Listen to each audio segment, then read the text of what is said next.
This is Sean Ryu and I'm back with another gear review video. And today what I wanted to talk about was first aid and ultralight backpacking. This is actually my first aid kit as well as my gear repair kit. Now I'm going to put this disclaimer out there. First of all, I'm not related in the medical field at all. I'm just a backpacker that's been doing this for a long time, and I know what it is that I need, and I also know that if I'm out backpacking, there's no way that I'm going to be able to perform any type of surgery or do any kind of major work on somebody or anything like that.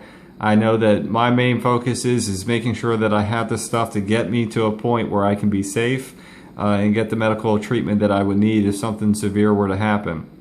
So again, with that being said, I want to put a very strong disclaimer. Everybody has their own personal preferences. Everyone has their own personal needs. You know better than I do. I'm not claiming that my way is the right way or the best way. This way is just what has worked for me. Most of these things I've never had to use, but I did want to put that caveat out there. So I'm just going to kind of show you what I have in here. First of all, I've got a high-tech first aid kit bag. It's just nothing more than a Ziploc bag. This is a freezer bag just because it's a little more durable.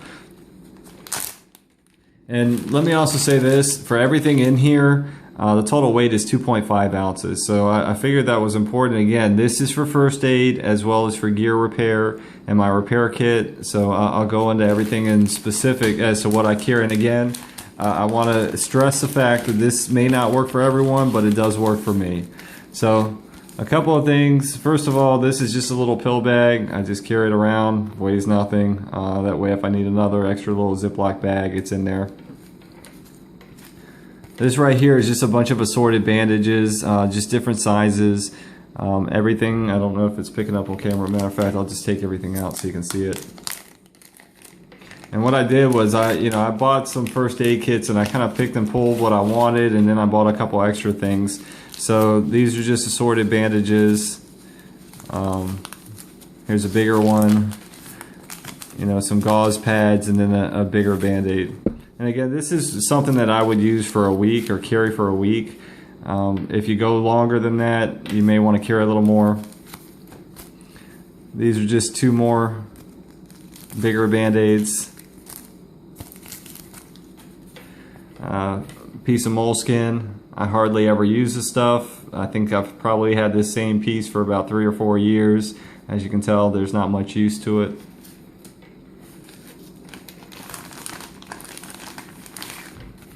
And this little pouch right here has a couple of things. First of all, it's got alcohol pads.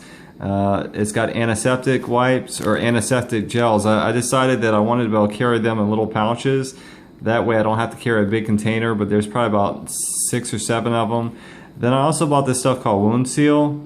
I think this is probably a really good thing to carry. I've never had to use it, but if you get a cut that just doesn't want to stop bleeding, it's a powder. You just pour the powder on top of the cut and it seals it. From what I've read, it puts like a waterproof protection on it. I'll read it. It says topical powder stop bleeding for minor external bleeding, single-use application. It puts a waterproof seal on it. I actually had to use it on a friend of mine one time. He cut himself really bad with a knife and it stopped it, and he said that he never had a problem with bleeding after that. So based on what he told me and him using it, it worked very well. There's also in here some burn cream. So like I said, the major things that are in here is antiseptic wipes as well as antibiotic ointment and some wound seal, and I also have 2 Q-tips and 2 cotton balls. And these cotton balls can also be used as fire starting in a pinch, so I carry those things. In addition to that, just some other options for moleskin and a couple of smaller little band-aids.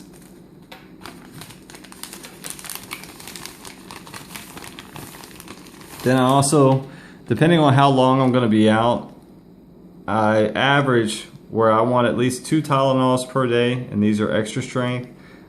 And so this would be enough. I actually carry a little small pocket pouch or little small bag that I carry in my front of my pack pocket or hip belt pocket that has a couple more in there. That way if I need them immediately and can't get to this, and because I got to dig through my pack, I have access to it. But I think there's a total of 10 in here, which would cover me for 5 days, and then I've got a couple extra that are in the front hip belt pockets. Again, if something happens, you're probably not going to need all these for every single day, but carrying this versus carrying a big bottle full of them is just another way of shaving some extra weight. Most people are probably familiar with this. This is vitamin I. These are just ibuprofen pills. Again, one of the things I do is I carry 2 for each day. That way, if something were to happen for every day that I'm out, I at least know I got 2 for each day, and then I've also got the Tylenol. Normally what I'll do is if I have any kind of headache, migraine, or some minor pain, I'll take these in the daytime, and then before I go to sleep, I'll take these before I go to sleep to help with joints and things like that, muscle aches and that type of thing.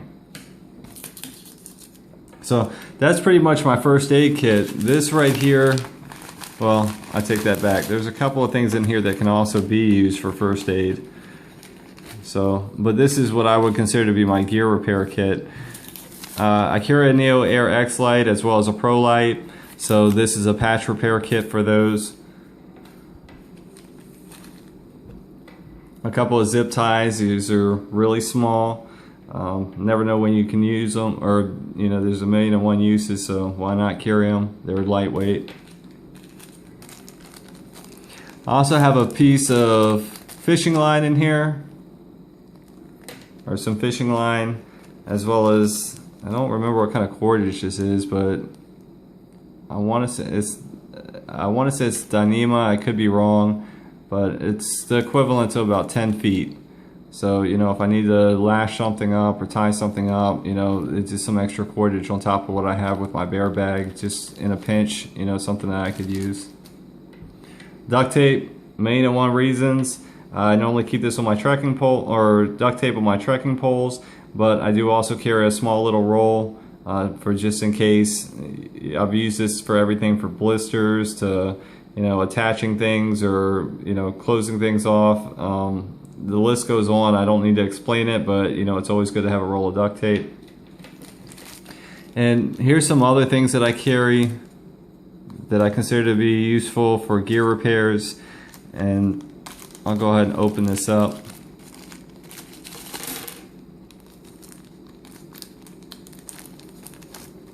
Just another part of my pad repair kit in case my pad pops.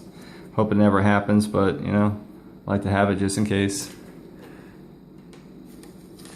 This is just a little measuring tape. I got it with a little sewing kit that I bought.